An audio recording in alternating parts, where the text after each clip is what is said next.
Alhamdulillahilladzi ja'ala fi sirril azmani ibratan.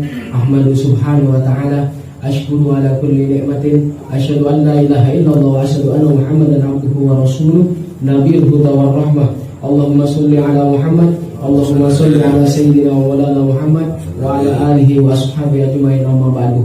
Alhamdulillahirabbil alamin, puji syukur kehadirat Allah Subhanahu wa taala yang telah memberikan kita nikmat iman, nikmat Islam, nikmat sehingga kita dapat melanjutkan hidup ini, dan semoga apa yang menjadi hidup kita sampai akhir hayat kita menjadi ibadah kepada Allah Subhanahu wa taala.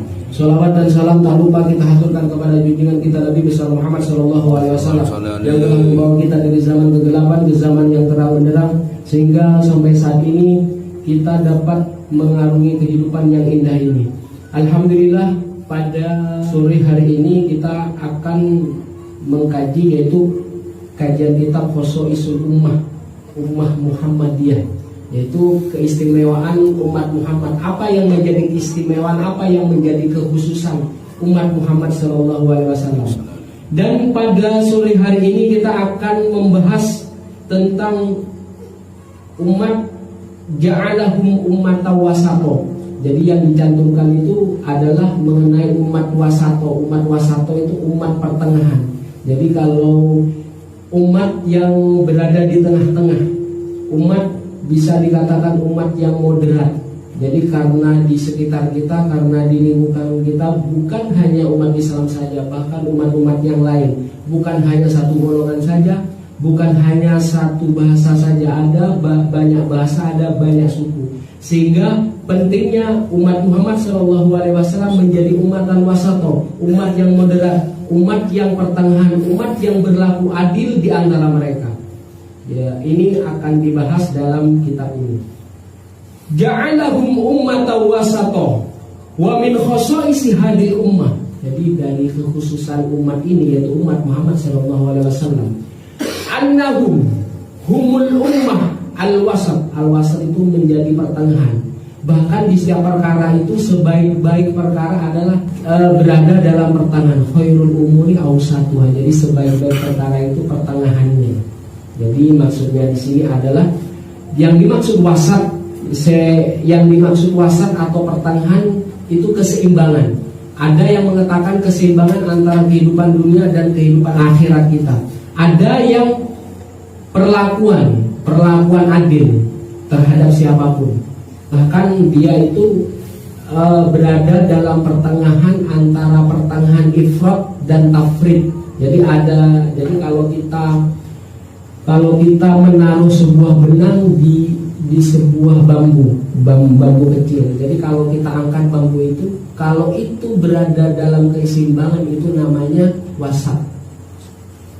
Jadi ada ifrat itu berlebih-lebihan dalam hal yang positif. Ada tafrid, yaitu berlebih-lebihan dalam hal yang negatif. Al-wasat di sini berada di tengah-tengah, menjauh. Jadi kalau misalkan kita tarik benang itu ke arah yang negatif, pasti dia akan tidak seimbang. Maka posisinya harus di tengah-tengah. Nah, jadi posisinya di tengah-tengah. Al-wasat, yang paling tengah. Annahum humul ummah al-wasat, jadi umat pertengahan. Wa annahum humus syuhada. Jadi umat pertengahan, umat yang adil itu menjadi umat yang menjadi saksi ala nasi binasil Quran. Jadi menjadi saksi-saksi atas manusia sesuai dengan firman Allah di dalam Al-Quran. Wa kadzalika ja'alnakum ummatan wasatan litakunu syuhada 'alan nasi wa yakunu rasulu 'alaikum syahida. Dan demikian kami jadikan kalian umat pertengahan, litakunu syuhada, agar kalian menjadi saksi atas manusia. Wa yakunu rasulu 'alaikum syahida,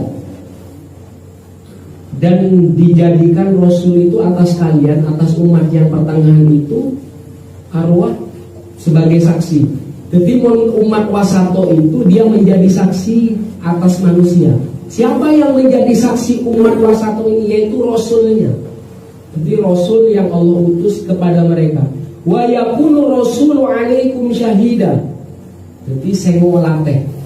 Yang menyaksikan umat wasato itu Rasul sendiri. Sedangkan umat wasatonya itu menjadi saksi atas manusia.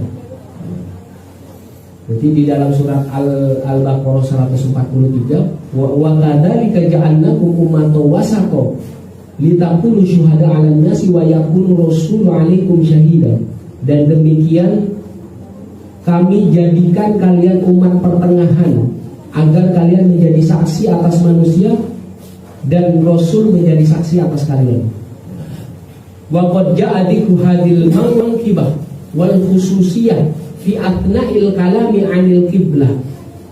Jadi sebenarnya ayat umat wasato ini berkaitan dengan pemindahan kiblat. Dahulu kiblat umat Islam itu benih di Masjidil Haram. Jadi kiblatnya umat Islam dulu di Baitul Maqdis. Jadi Baitul Maqdis itu berada di wilayah mana? Palestina ya. Itu sebelum kita berkiblat kepada Masjidil Haram, kita sebelumnya sudah berkiblat ke Baitul Maqdis. Jadi setelah Rasulullah SAW hijrah, jadi dari Mekah ke Madinah sampai tiba ke Madinah, itu Rasulullah itu masih berkiblat ke Baitul Maqdis sampai tahun 2 Hijriah.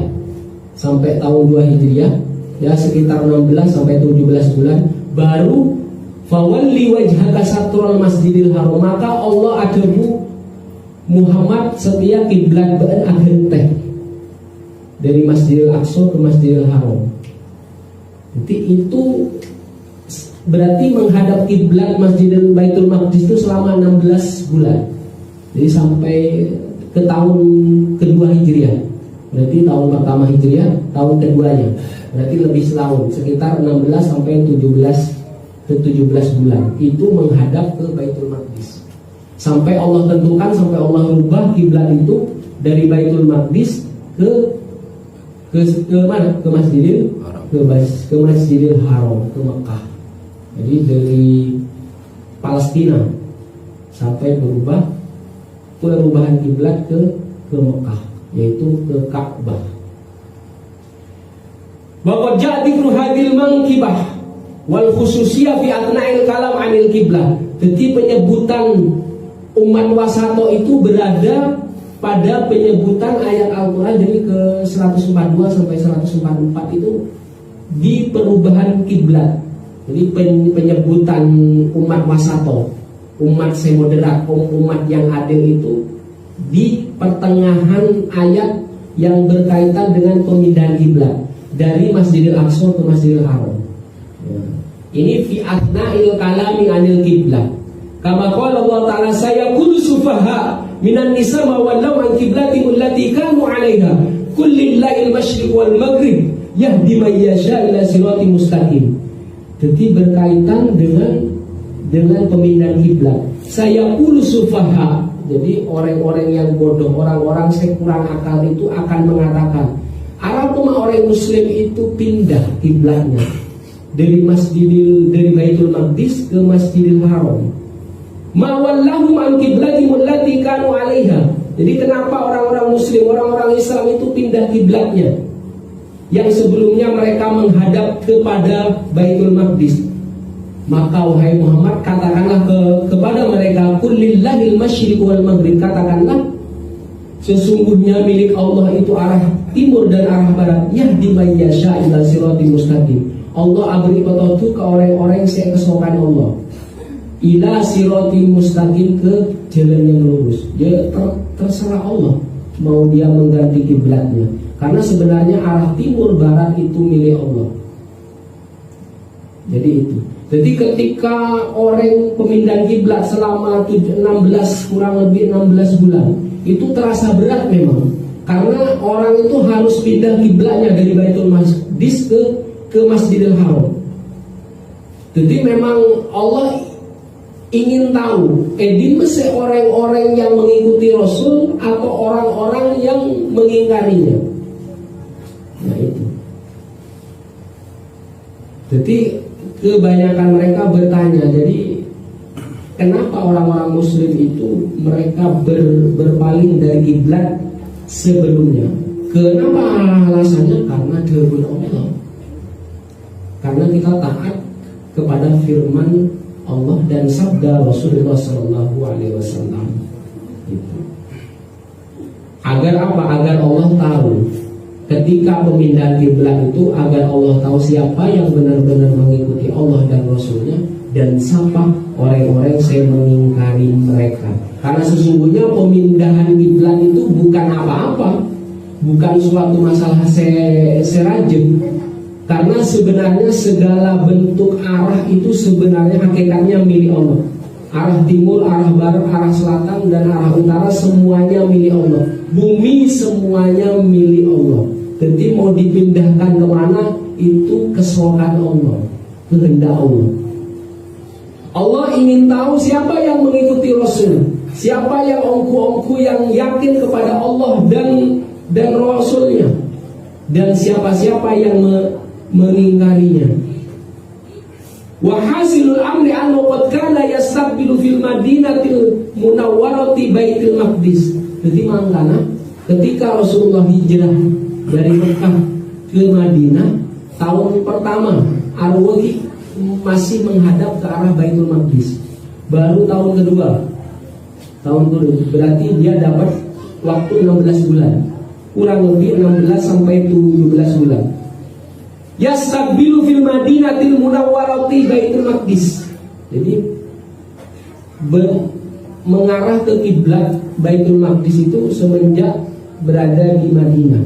Wa kana yukthir du'a wal ibtihal ay yuwajjaha ila al-ka'bati allati hiya qiblatu Ibrahim alaihi salam fa ujiba ila dzalika wa umira bitawajjuh ila al-baitil atiq. Jadi memang sebenarnya Rasulullah itu mengharap kiblatnya itu berkiblat kepada Masjidil Haram. Kenapa? Karena itu menjadi kiblatnya Ibrahim. Jadi kiblatnya Ibrahim. Fa ujiba ila dzalika, maka Allah wajibkan perubahan kiblat dari Baitul Maqdis ke Masjidil Haram. Wa umira bitawajjuh ilal baitil atiq, dan disuruh kita itu bertawajjuh menghadap. Jadi kan mustaqbilal kiblat. Jadi disuruh bertawajjuh, menghadap ke Baitul Atiq, ke Masjidil Haram, ke Ka'bah. Hasala li ba'din nasi min ahli nifaqi wal raibi wal kafrati minal yahud irtiyaban wa zaid 'anil huda wa takhabbut wa syaqu. Jadi ketika Allah renyoro, jadi habis 16 bulan setelah Rasulullah hijrah, Allah orang langsung nyuruh berubah kiblatnya.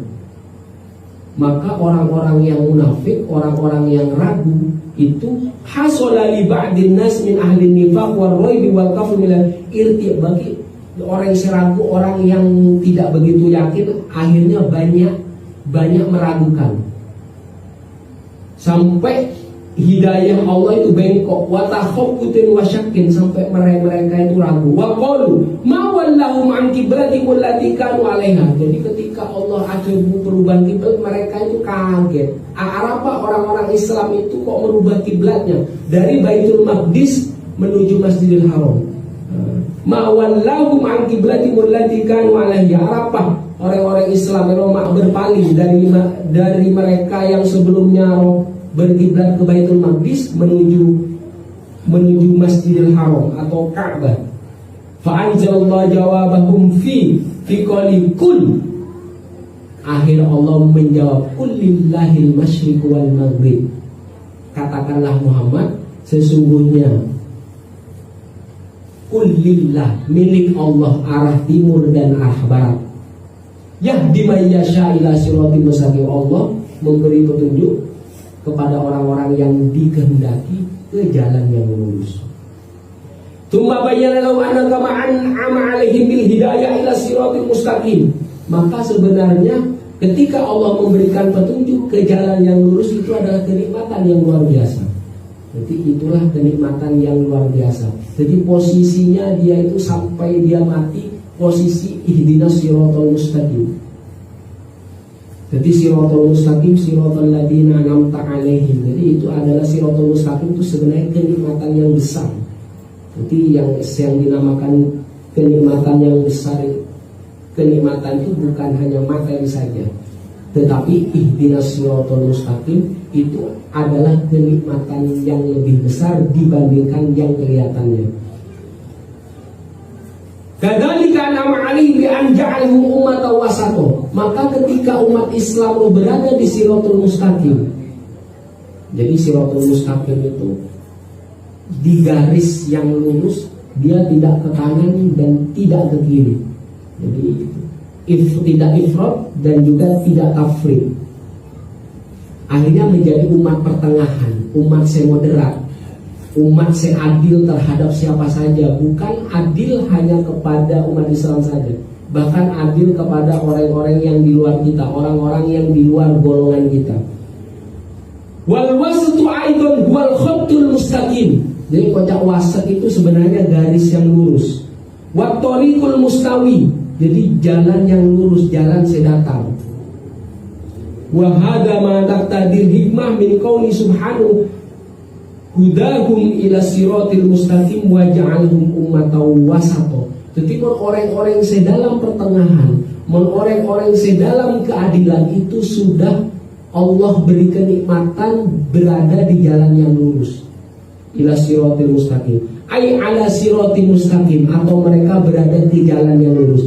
Ai udulan khiyaran. Jadi orang-orang yang adil, orang-orang yang terpilih. Orang umat Muhammad itu sebenarnya umat-umat yang terpilih, manusia-manusia yang terpilih, yang Allah jadikan menjadi umat pertengahan, umat yang berkeadilan. Li'anal wasto hakikatan fil bu'di 'anit tarfain. Jadi kalau yang namanya wasat, yang namanya pertengahan, saya tidak punya contoh ya. Jadi kalau misalkan pertengahan itu kan dia ada di tengah-tengah sini ya. Ini ada di tengah-tengah sini. Ada torfaini, ada dua ujung. Ada dua ujung kanan dan ujung kiri. Maka yang dinamakan umat wasato, umat pertengahan, pasti dia akan menjauh dari ujung kanan ke ujung kiri. Pasti dia akan selalu di tengah.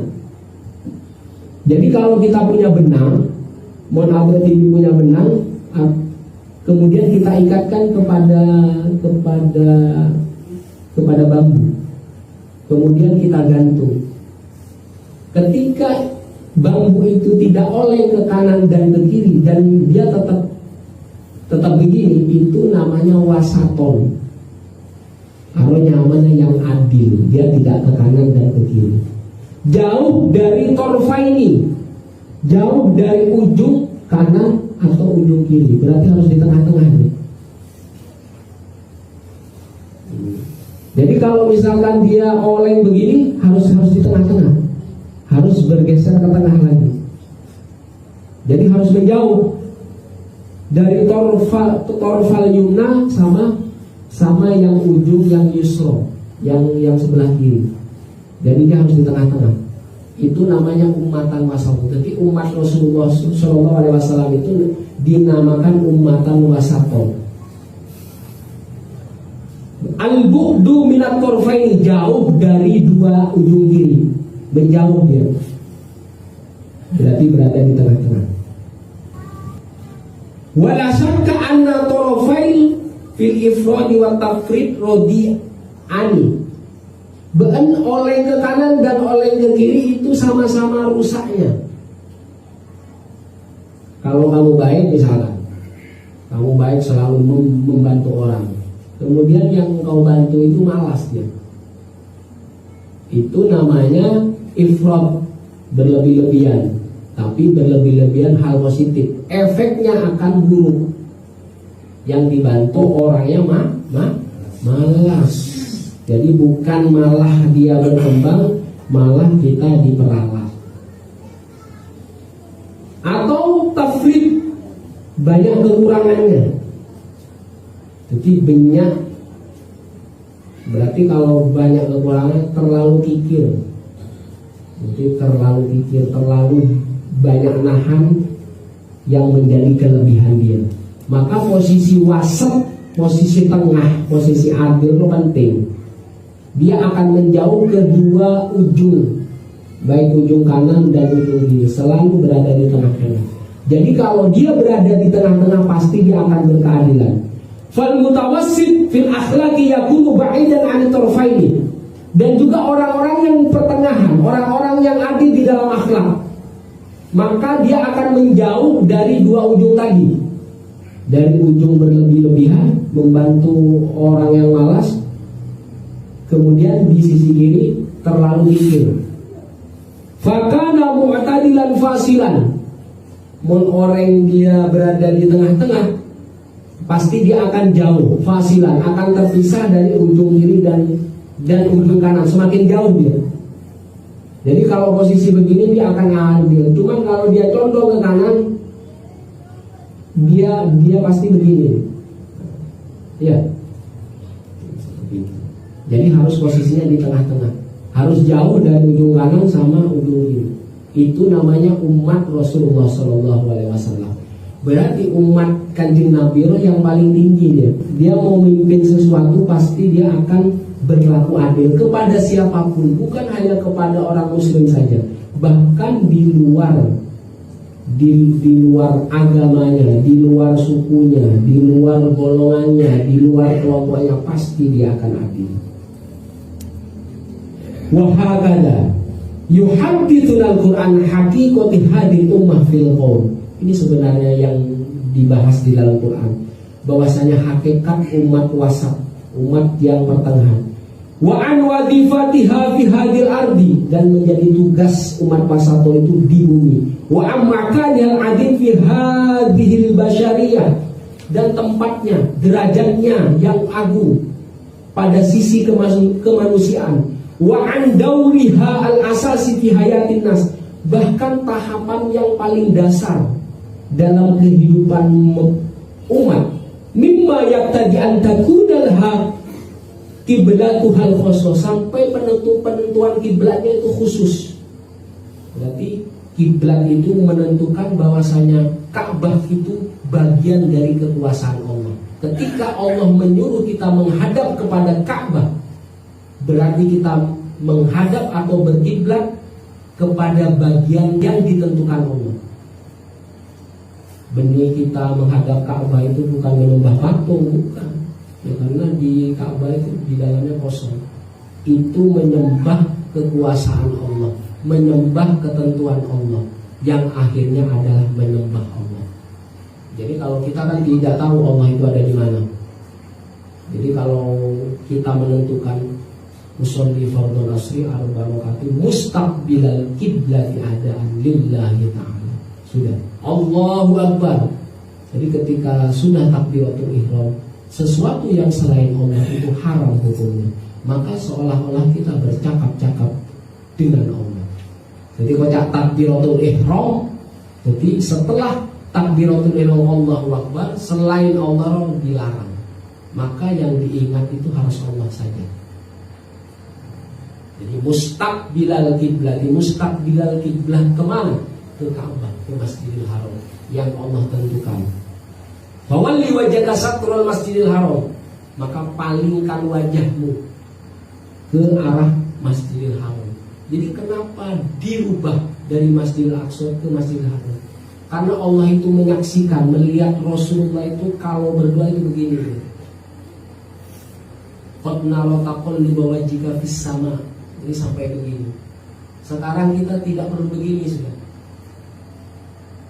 Jadi kita cukup menghadap kiblat, mustaqbilal kiblat. Qad nara taqalluba wajhika fis sama. Kita sering melihat dan sudah pernah melihat bahwasanya Muhammad itu kalau berdoa menengadah ke langit. Jadi setelah Allah rubah kiblat dari Baitul Maqdis menuju Masjidil Haram, kita sudah tidak perlu ke atas lagi. Cukup begini sudah. Ya. Qad nara taqalluba wajhika fis sama. Jadi Allah sudah melihat Rasulullah itu sering berdoa itu menghadap ke langit begini. Falanuwalliyannaka kiblatan tardoha, maka sungguh akan kami palingkan wajahmu, kiblat yang engkau sukai. Ke mana? Yang Rasulullah sukai, ke Masjidil Haram. Jadi itu dari Baitul Maqdis selama kurang lebih 16 bulan sampai 17 bulan semenjak hijrah, baru Allah rubah kiblat itu ke arah Masjidil Haram. Jadi dari Palestina ke Makkah. Sampai kiblatnya khusus, mau dimanapun saja harus satu.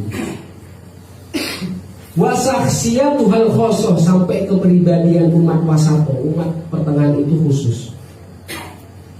Innal umal wasat allati tashhadu 'alan nasi jami'an fid dunya wal akhirah.